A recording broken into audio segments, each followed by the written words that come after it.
A warm greeting to each and every single one of you, and a very blessed new year. Now, I just wanted to share with you a dream that I had a couple of days ago. Now, it's not that I'm trying to prophesy anything. I'm just sharing with you exactly what I had dreamt of one evening. So as it goes, and as you can tell by the details in the thumbnail of this video, well, a couple of nights ago, I had this dream where I found myself and two other individuals in the church. Now, I know who these two individuals are, and I'm not going to mention who they were, but let's just say they were lukewarm Catholics. Now, in front of us on the church altar was the Divine Mercy image. So we were in this church praying, and then all of a sudden I began to notice rays emanating forth from the Divine Mercy image. How the rays are painted in this Divine Mercy image, that's exactly how the rays were gushing forth from this picture. And I remember looking at the two other individuals beside me. One of them fell to her knees and immediately had this vision of heaven.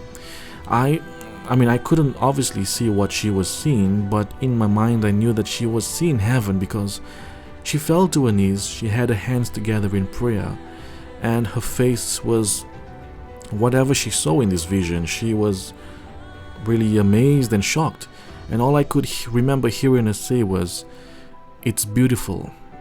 Heaven is beautiful."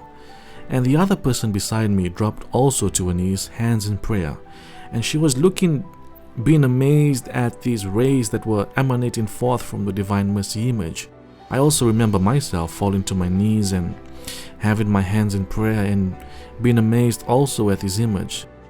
I still remember myself saying the words, "Jesus, I trust in you."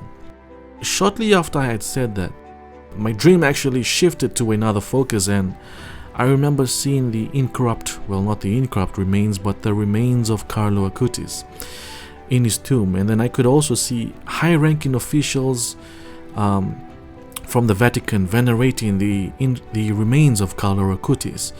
And as I looked beside me, I also saw Pope Francis looking on at these cardinals venerating the remains of Carlo Acutis. Now, this was just a normal dream, and after having woken up from this dream, it really didn't feel like any other dream because it was so powerful, especially being on my knees and seeing the Divine Mercy image with the rays pouring out. That was really a strong experience. And like I said, it wasn't like any other dream because after having woken up, I still felt how strong and powerful the experience was. I was kind of curious, okay, was this just some coincidence, or maybe is this something that I'm trying to be reminded of? And like I said, I'm not trying to prophesy anything, but if we look at this carefully, the Divine Mercy image and also the remains of Carlo Acutis, if we put two and two together, one thing that we know for sure is that the date is actually given for when Carlo Acutis will be canonized as saint, and that's actually on Divine Mercy Sunday. Correct me if I'm wrong, but from what I know, it would be Divine Mercy Sunday. And as I've said before, I truly believe that once Carlo Acutis is canonized, there's gonna be a spark among the youth.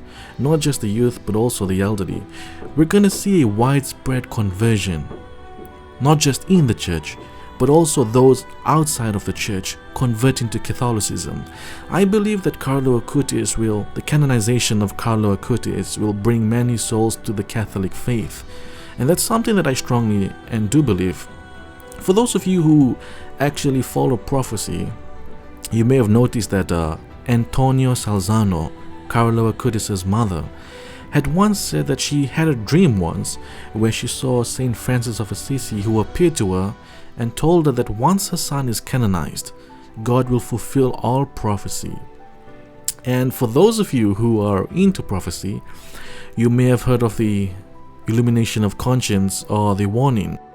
If you follow the life of the mystics, those saints who have had numerous mystical experiences and those who have actually prophesied on the warning or the illumination of conscience, you may have also read that they prophesied that after the warning, so many people will be converted. China China, Great Britain, and also Russia will enter into the church. Now that's something huge, and this was a prophecy that came from Blessed Maria Taigi. So I strongly do believe that after Carlo Acutis is canonized, revival will take place among the youth, and we will see so many youths entering the church. There's a reason why God chose Carlo Acutis, a saint of our times. There is a reason why God chose him to be canonized, and that serves as a reminder for each and every one of us that sainthood is still possible, and that there can be saints during our time, especially in a time where we feel like the world is falling apart. That sainthood is indeed possible, and this will serve as a huge reminder and inspire many of our youths to grow in love for the Lord and to continue heading down on that path towards sainthood, just like Blessed Carlo Acutis did. So I strongly and do believe that after Carlo Acutis is canonized, there will be so many souls who will be welcomed into the Catholic Church, and I think that that is a start of something big, and I think that that is a start of something huge. Let me know what you think of this in the comments down below. God bless you.